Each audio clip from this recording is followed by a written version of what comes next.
students, a very warm welcome to my channel Ritu Maths Classes. Today we are going to take up the topic of applications of determinants and matrices in the solving of system of linear equations in 2 or 3 variables. It is a very important topic of chapter 4 of class 12th. This question will come generally in a category of 4 or 6 marks. So let's start with the lecture.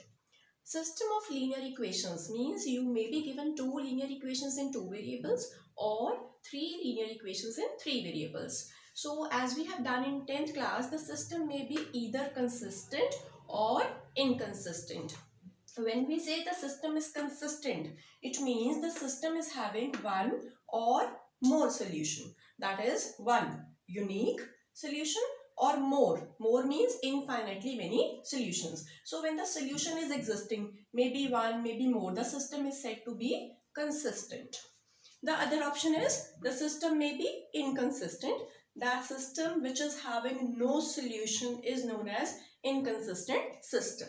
Now there is a remark given in NCERT very clearly that in this chapter we restrict ourselves to the system of linear equations having unique solution only. That is, we will be dealing with all such cases, but we will be solving the linear equations having one solution only. Start with the solution of system of linear equations by matrix method. Supposingly we have been given 3 linear equations in 3 variables. I have taken the variables x, y and z. In the particular questions, you will be given the particular coefficients like 1, 2, 3, 4, 5, 7, etc. But here I am taking the coefficients in general for the derivation. A1, B1, C1 are the coefficients of x, y, z in the first equation. A2, B2, C2 are the coefficients of x, y, z respectively in the second equation. A3, B3, C3 are the coefficients of x, y, z in the third equation. D1, D2, D3 are the constant terms. The linear equations may be 3 in 3 variables or it may be 2 in 2 variables depending upon the question. So let's start with how to prove it or how to solve it. The first very basic step will be the system can be written as Ax is equal to B, where A will be the matrix of all the coefficients, X will be the matrix of the variables and B will be the matrix of constants. So let's check it out whether the system can be written as this or not. So A into X, if you multiply these two matrices, so the very first row goes with the very first column. A1x plus B1y plus C1z will be equal to B. That is the first row, first column equal to D1. So I am getting the first equation. So you can check it in the rough work. If you multiply this A with X and equate it to B, Ax is equal to B. If you put down the values in this, you will get the whole system of linear equations. That is, I have written down the linear equations into a matrix form. We are going to use matrix method, so it is always very necessary to write down the linear equations in the form of matrices. So the very first step is writing down the system as Ax is equal to B. I repeat, A will always be the coefficient matrix, X will be the matrix of variables, B will be the matrix of constants. Then the next step will be you will be solving for determinant of A. You can expand it along any row or any column. Now, if determinant of A comes out to be non-zero, that is, you have solved for the value of determinant and it comes out to be non-zero. So, case 1 starts and the solution will be x is equal to A inverse into B. That is, it is a case of unique solution. The system will be consistent and have a unique solution given by this. For this solution, I will be requiring the value of A inverse. Already you have done determinant of A. So A inverse will be solved by solving adjoint of A divided by determinant of A. So that will be required over here. That we will be doing in questions as well. Supposingly, if you have done determinant of A and that comes out to be 0, then next step will be calculate adjoint A into B. So first of all, calculate adjoint A and then multiply it with the matrix B. The further two cases split up. First case, if this product adjoint A into B comes out to be non-zero matrix, then it means this implies no solution. No solution implies the system is inconsistent. The given system does not have any solution. So you can say the lines are parallel. Second part or second case, you can say if this product adjoint A into B comes out to be zero matrix, then either no solution or infinitely many solutions will be existing. So that will not be known to us. That will not be very clear to us. So the system may be inconsistent or consistent. Let's take up an example. Example 27 to understand the whole topic better. Solve the system of equations. These are two linear equations in two variables given to us. So the very first basic step, as I told you, is to write down the system. The given system can be written as